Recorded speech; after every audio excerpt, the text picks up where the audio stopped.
Jules Verne, Voyage au centre de la Terre. Programme bac de français. Édition Hetzel. Chapitre 1. Le 24 mai 1863, un dimanche, mon oncle, le professeur Lidenbrock, revint précipitamment vers sa petite maison située au numéro 19 de Königstrasse, l'une des plus anciennes rues du vieux quartier de Hambourg. La bonne Marthe dut se croire fort en retard, car le dîner commençait à peine à chanter sur le fourneau de la cuisine.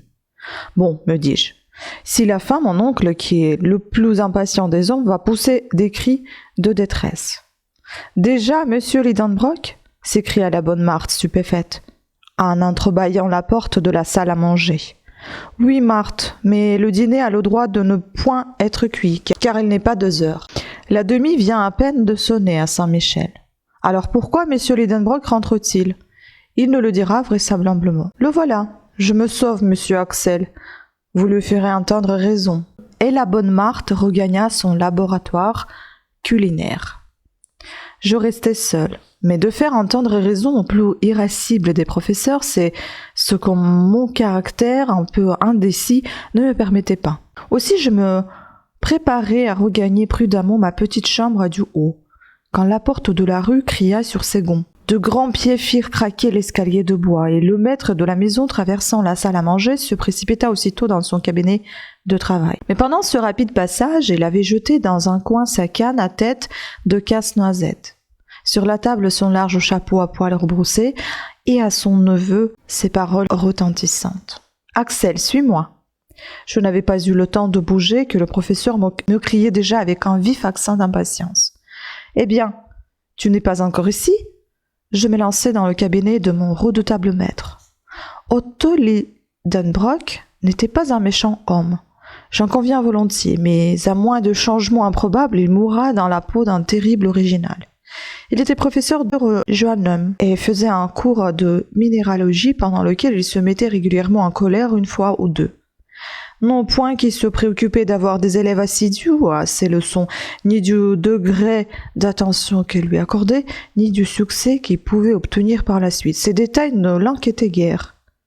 Il professait subjectivement, suivant une expression de la philosophie allemande pour lui et non pour les autres. C'était un savant égoïste, un puits de science dont la poulie grinçait quand on en voulait tirer quelque chose. En un mot, un avare. Il y a quelques professeurs de ce genre en Allemagne. Mon oncle, malheureusement, ne jouissait pas d'une extrême facilité de prononciation, sinon dans l'intimité, au moins quand il parlait en public, et c'est un défaut regrettable chez un orateur.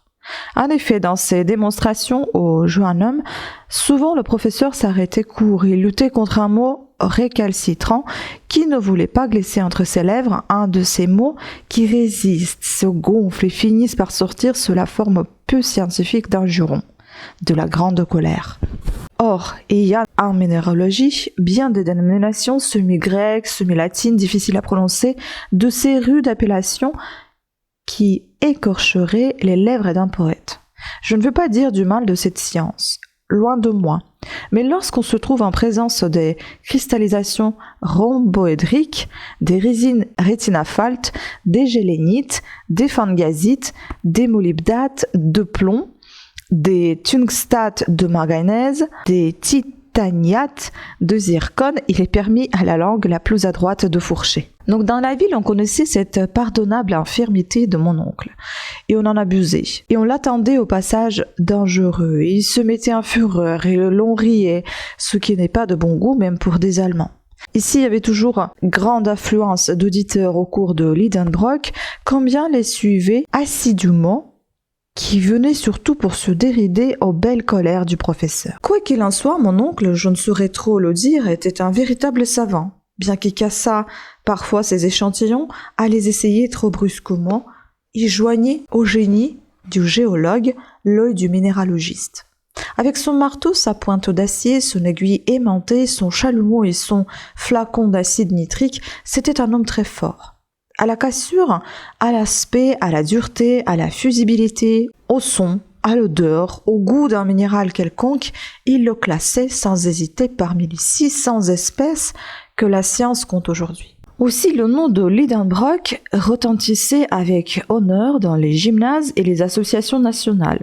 Messieurs Humphrey Davy et de Humboldt, les capitaines Franklin et Sabine ne manquèrent pas de lui rendre visite à leur passage à Hambourg. Messieurs Becquerel et Bellman, Brewster, Dumas, Milne Edwards, Sainte-Claire Deville aimaient à le consulter sur des questions les plus palpitantes de la chimie. Cette science lui devait d'assez belles découvertes et en 1853, il avait paru à Leipzig un traité de cristallographie transcendante par le professeur Otto Lidenbrock. Grand in-folio avec planche qui cependant ne fit pas ses frais. Ajoutez à cela que mon oncle était conservateur du musée minéralogique de M. Struve, ambassadeur de Russie. Précieuse collection d'une renommée européenne.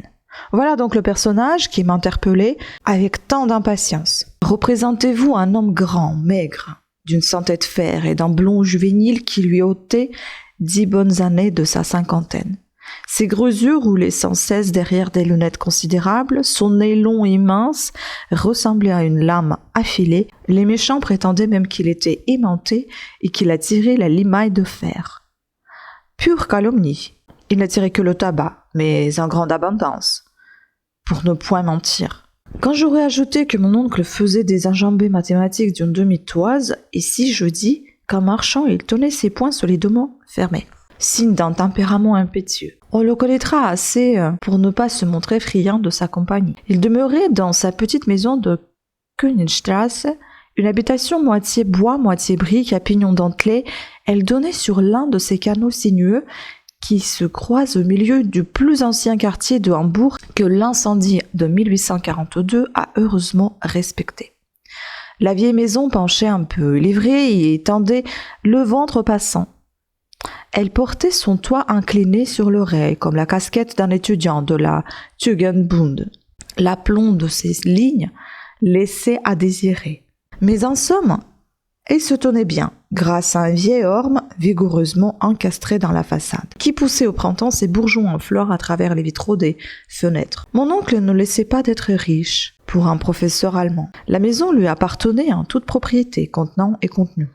Le contenu, c'était sa filleule Greben, jeune virlandaise de 17 ans, la bonne Marthe et moi. À ma double qualité de neveu et d'orphelin, je devine ce net préparateur dans ses expériences.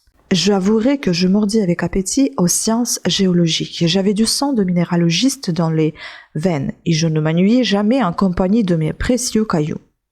En somme, on pouvait vivre heureux dans cette maisonnette de Königstrasse malgré les impatiences de son propriétaire car tout en s'y prenant d'une façon un peu brutale, celui-ci ne m'en aimait pas moins. Mais cet homme-là ne savait pas attendre, et il était plus pressé que nature.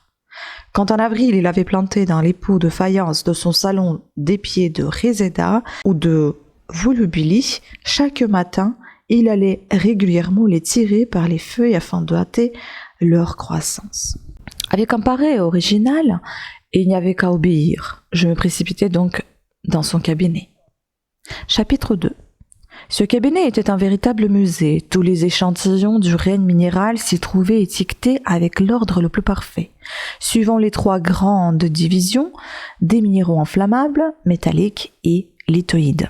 Comme je les connaissais, ces bibelots de la science minéralogique, que 2 fois au lieu de musée avec les garçons de mon âge, je m'étais plu à épousseter ces graphites, ces anthracites, ces houilles, ces lignites, ces tourbes, et les bitumes, les résines, les sels organiques qu'il fallait préserver du moindre atome de poussière, et ces métaux depuis le fer jusqu'à l'heure dont la valeur relative disparaissait devant l'égalité absolue des spécimens scientifiques. Et toutes ces pierres qui eussent suffi à reconstruire la maison de Königstrasse, même avec une belle chambre de plus dont je me serais si bien arrangé. Mais en entrant dans le cabinet, je ne songeais guère à ces merveilles. Mon oncle seul occupait ma pensée. Il était enfoui dans son large fauteuil, garni de velours d'Utrecht, étonnant entre les mains un livre qu'il considérait avec la plus profonde admiration. « Quel livre! Quel livre !» s'écriait-il. Cette exclamation me rappela que le professeur Lidenbrock était aussi bibliomane à ses moments perdus. Mais un bouquin n'avait de prix à ses yeux qu'à la condition d'être introuvable ou tout au moins illisible. « Eh bien, me dit-il, Tu ne vois donc pas ? Mais c'est un trésor inestimable que j'ai rencontré ce matin en furetant dans la boutique du juif Hevelius. Magnifique, répondis-je avec un enthousiasme de commande. En effet, à quoi bon ce fracas pour un vieil inquadro dont le dos et les plats semblent faits d'un veau grossier, un bouquin jaunâtre qu'elle pendait un signet décoloré. Cependant, les interjections admiratives du professeur ne discontinuaient pas. « Vois, disait-il, en se faisant à lui-même demande et réponse, est-ce assez beau ? Oui, c'est admirable. Et quelle reliure ! Ce livre s'ouvre-t-il facilement ? Oui, car il reste ouvert à n'importe quelle page. Mais se ferme-t-il bien ? Oui, car la couverture et les feuilles forment un tout bien uni, sans se séparer ni bâiller en aucun endroit. Est-ce dos qui n'offre pas une seule brisure après 700 ans d'existence ? Ah, voilà, une reliure dont Bozerian, Claus ou Purgold eussent été fiers. En parlant ainsi, mon oncle ouvrait et fermait successivement le vieux bouquin. Je ne pouvais faire moins que de l'interroger sur son contenu, bien que cela ne m'intéressât aucunement. « Et quel est donc le titre de ce merveilleux volume ?» demandai-je avec un empressement trop enthousiaste pour n'être pas fin. « Cet ouvrage, répondit mon oncle en s'animant, c'est Lemskringla de Snorre Sturleson, le fameux auteur islandais du XIIe siècle. C'est la chronique des princes norvégiens qui régnèrent en Islande. »« Vraiment ?» m'écriai-je de mon mieux, et sans doute c'est une traduction en langue allemande. « Bon, riposta vivement le professeur, une traduction. Et qu'en ferai-je de la traduction ? Qui se soucie de ta traduction ? Ceci est l'ouvrage original en langue islandaise, ce magnifique idiome riche et simple à la fois, qui autorise les combinaisons grammaticales les plus variées et de nombreuses modifications de mots. Comme l'allemand, insinuai-je avec assez de bonheur. Oui, répondit mon oncle en haussant les épaules, sans compter que la langue islandaise admet les 3 genres comme le grec et décline les noms propres comme le latin. Ah, fis-je un peu ébranlé dans mon indifférence. Et les caractères de ce livre sont-ils beaux ? Des caractères. Qui te parle de caractères, malheureux Axel ? Il s'agit bien de caractères. Ah, tu prends cela pour un imprimé. Mais ignorant, c'est un manuscrit, et un manuscrit runique. Runique ? Oui. Vais-tu me demander maintenant de t'expliquer ce mot ? Je m'en garderai bien, répliquai-je avec l'accent d'un homme blessé dans son amour-propre. Mais mon oncle continua de plus belle et m'instruisit malgré moi de choses que je ne tenais guère à savoir. Les runes, reprit-il, étaient des caractères d'écriture usités autrefois en Islande et, suivant la tradition, ils furent inventés par Odin lui-même. Mais regarde donc, admire donc, impie ces types qui sont sortis de l'imagination d'un dieu. Ma foi, faute de réplique, j'allais me prosterner. Genre de réponse qui doit plaire aux dieux comme au roi, car elle a l'avantage de ne jamais les embarrasser, quand un accident vient détourner le cours de la conversation. Ce fut l'apparition d'un parchemin crasseux qui glissa du bouquin et tomba à terre. Mon oncle se précipita sur ce brimborion avec une avidité facile à comprendre. Un vieux document enfermé depuis un temps immémorial dans un vieux livre ne pouvait manquer d'avoir à haut prix à ses yeux. « Qu'est-ce que cela ?» s'écria-t-il. Et en même temps, il déployait soigneusement sur sa table un morceau de parchemin long de 5 pouces, large de 3 et sur lequel s'allongeaient en ligne transversale les caractères de grimoire. En voici le fac-similé exact.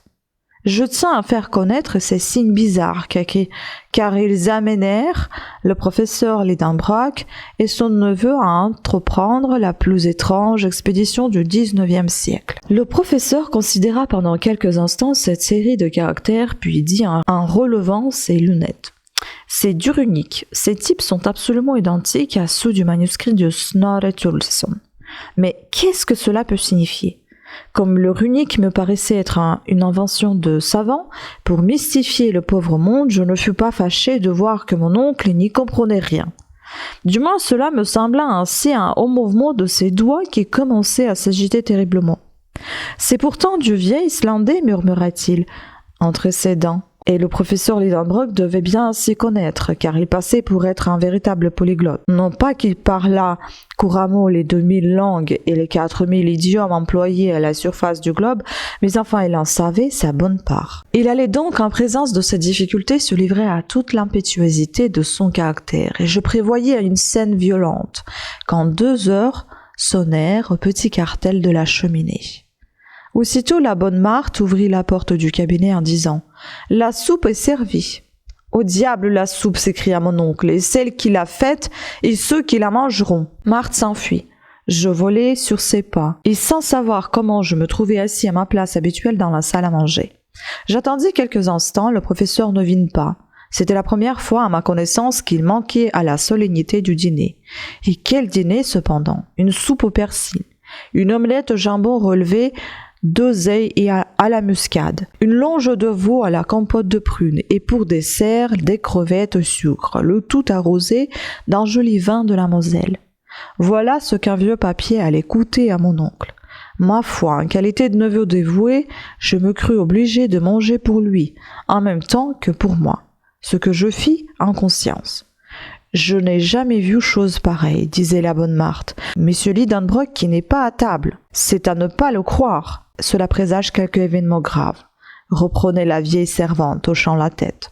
Dans mon opinion, cela ne présageait rien, sinon une scène épouvantable quand mon oncle trouverait son dîner dévoré. J'en étais à ma dernière crevette, lorsqu'une voix retentissante m'arracha aux voluptés du dessert. Je ne fis qu'un bond de la salle dans le cabinet. C'est évidemment du runique, disait le professeur en fronçant le sourcil. Mais il y a un secret, et je le découvrirai sinon.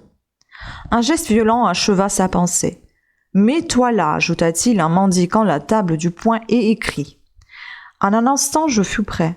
Maintenant, je vais te dicter chaque lettre de notre alphabet qui correspond à l'un de ces caractères islandais. Nous verrons ce que cela donnera, mais par Saint-Michel, garde-toi bien de te tromper. La dictée commença. Je m'appliquai de mon mieux, chaque lettre fut appelée l'une après l'autre et forma l'incompréhensible succession des mots suivants. Quand ce travail fut terminé, mon oncle prit vivement la feuille sur laquelle je venais d'écrire et il examina longtemps avec attention. « Qu'est-ce que cela veut dire ?» répéta-t-il machinalement. « Sur l'honneur, je n'aurais pu le lui apprendre. » D'ailleurs, il ne m'interrogea pas et il continua de se parler à lui-même. « C'est ce que nous appelons un cryptogramme, disait-il, dans lequel le sens est caché sous des lettres brouillées à dessein et qui convenablement disposée formerait une phrase intelligible. Quand je pense qu'il y a là peut-être l'explication ou l'indication d'une grande découverte. Pour mon compte, je pensais qu'il n'y avait absolument rien, mais je gardais prudemment mon opinion.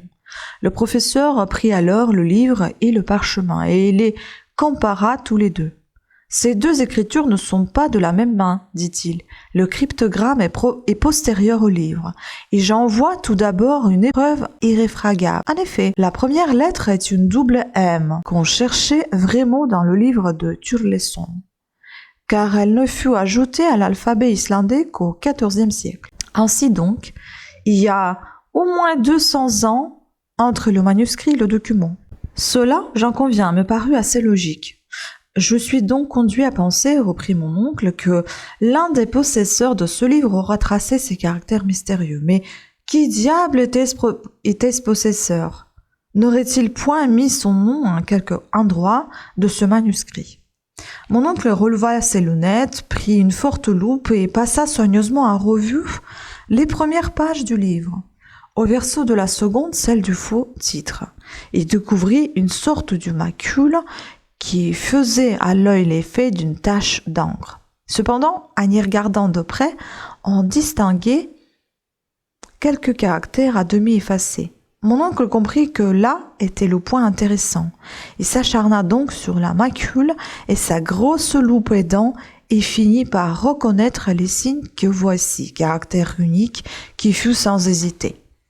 « Arne Saknussemm » s'écria-t-il d'un ton triomphant. « Mais c'est un nom cela et un nom islandais encore, celui d'un savant du XVIe siècle, d'un alchimiste célèbre. » Je regardai mon oncle avec une certaine admiration. Ces alchimistes, reprit-il, Avicenne, Bacon, Lulle, Paracelse étaient les véritables, les seuls savants de leur époque. Ils ont fait des découvertes dont nous avons le droit d'être étonnés. Pourquoi ce Saknussemm n'aurait-il pas enfoui sous cet incompréhensible cryptogramme quelque surprenante invention? Cela doit être ainsi. Cela est. L'imagination du professeur s'enflammait à cette hypothèse. Sans doute osais-je répondre, mais quel intérêt pouvait avoir ce savant à cacher ainsi quelques merveilleuses découvertes? Pourquoi? Et le sais-je? Galilée n'en a-t-il pas agi ainsi pour Saturne? D'ailleurs, nous verrons bien, j'aurai le secret de ce document et je ne prendrai ni nourriture ni sommeil avant de l'avoir deviné. Oh, pensai-je. Ni toi non plus, Axel, reprit-il. Diable, me dis-je, il est heureux que j'ai dîné pour deux. Et d'abord, fit mon oncle, il faut trouver la langue de ce chiffre, cela ne doit pas être difficile. À ces mots, je relevai vivement la tête. Mon oncle reprit son soliloque. Rien n'est plus aisé. Il y a dans ce document 132 lettres qui donnent 79 consonnes contre 53 voyelles. Or, c'est à plus près suivant cette proportion qui sont formés les mots des langues méridionales, tandis que les idiomes du Nord sont infiniment plus riches en consonnes. Il s'agit donc d'une langue du Midi. Ces conclusions étaient fort justes. Mais quelle est cette langue? C'est là que j'attendais mon savant, chez lequel cependant je découvrais une profonde analyse. Ce Saknussemm, reprit-il, était un homme instruit. Or, dès qu'il n'écrivait pas dans sa langue maternelle, il devait choisir de préférence la langue courante entre les esprits cultivés du XVIe siècle, je veux dire le latin. Si je me trompe, je pourrais essayer de l'espagnol, du français, de l'italien, du grec, de l'hébreu. Mais les savants du XVIe siècle écrivaient généralement en latin. J'ai donc le droit de dire a priori, ceci est du latin. Je sautai sur ma chaise. Mes souvenirs de latiniste se révoltaient contre la prétention que cette suite de mots baroques pût appartenir à la douce langue de Virgile. Oui, du latin, reprit mon oncle, mais du latin brouillé. À la bonne heure, pensai-je. Si tu le débrouilles, tu seras fin, mon oncle. Examinons bien, dit-il en reprenant la feuille sur laquelle j'avais écrit. Voilà une série de 132 lettres qui se présentent sous un désordre apparent. Et il y a des mots où les consonnes se rencontrent seules, comme le premier M, R, N, L, L, S. D'autres où les voyelles au contraire abondent. Le cinquième, par exemple, une TIF, ou l'avant-dernier au Seibo.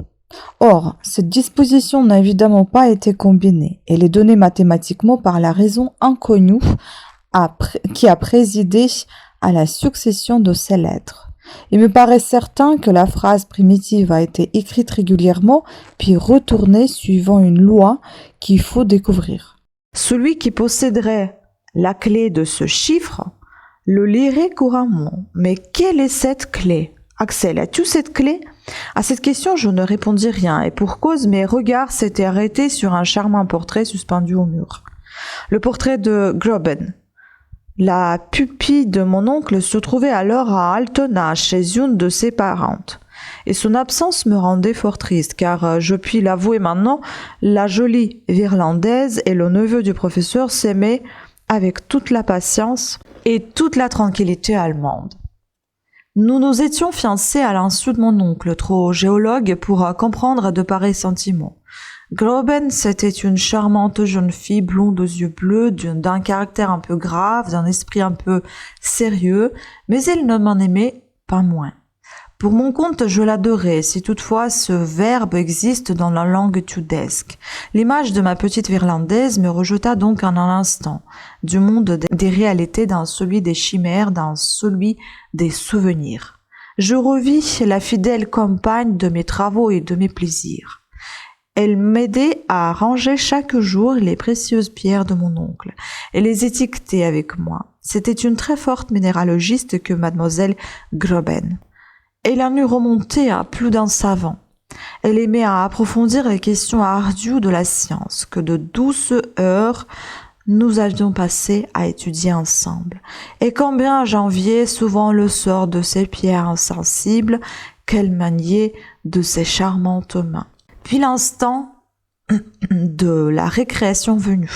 Nous sortions tous les deux, nous prenions par les allées touffues de l'Alster et nous nous rendions de compagnie au vieux moulin goudronné qui fait si bon effet à l'extrémité du lac. Chemin faisant, on causait en se tenant par la main. Je lui racontais des choses dont elle riait de son mieux. On arrivait ainsi jusqu'au bord de l'Elbe. Et après avoir dit bonsoir aux cygnes qui nagent parmi les grands nénuphars blancs, nous revenions au quai par la barque à vapeur. Or, j'en étais là de mon rêve, quand mon oncle frappant la table du poing me ramena violemment à la réalité. Voyons, dit-il, la première idée qui doit se présenter à l'esprit pour brouiller les lettres d'une phrase, c'est, il me semble, d'écrire les mots verticalement au lieu de les tracer horizontalement. Tiens, pensai-je. Il faut voir ce que cela produit. Axel, jette une phrase quelconque sur ce bout de papier, mais au lieu de disposer les lettres à la suite les unes des autres, mets-les successivement par colonne verticale, de manière à les grouper en nombre de 5 ou 6. Je compris ce dont il s'agissait et immédiatement j'écrivis de haut en bas. Je t'aime bien, ma petite Groben. Ma petite Groben. Bon, dit le professeur sans avoir lu. Maintenant, dispose ces mots sur une ligne horizontale. J'obéis et j'obtiens la phrase suivante. J'aimenu, je, trn, tebmia, tu te yeb. Parfait, fit mon oncle en m'arrachant le papier des mains. Voilà qui a déjà la physionomie du vieux document. Les voyelles sont groupées ainsi que les consonnes dans le même désordre.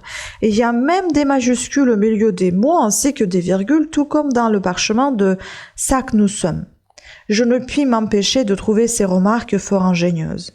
Or, reprit mon oncle, en s'adressant directement à moi, pour lire la phrase que tu viens d'écrire et que je ne connais pas, il me suffira de prendre successivement la première lettre de chaque mot, puis la seconde, puis la troisième, ainsi de suite. Et mon oncle, à son grand étonnement et surtout au mien, lut « Je t'aime bien, ma petite Groben. »« Ah !» fit le professeur. Oui, sans m'en douter, un amoureux maladroit, j'avais tracé cette phrase compromettante. « Ah, tu aimes Groben ?»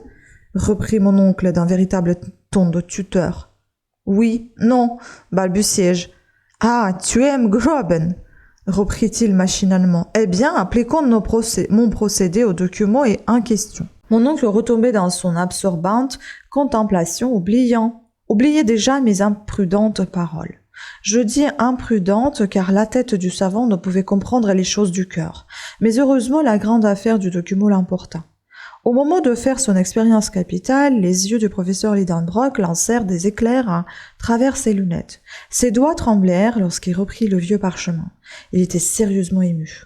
Enfin, il toussa fortement et d'une voix grave, rappelant successivement la première lettre, puis la seconde de chaque mot, il me dicta la série suivante.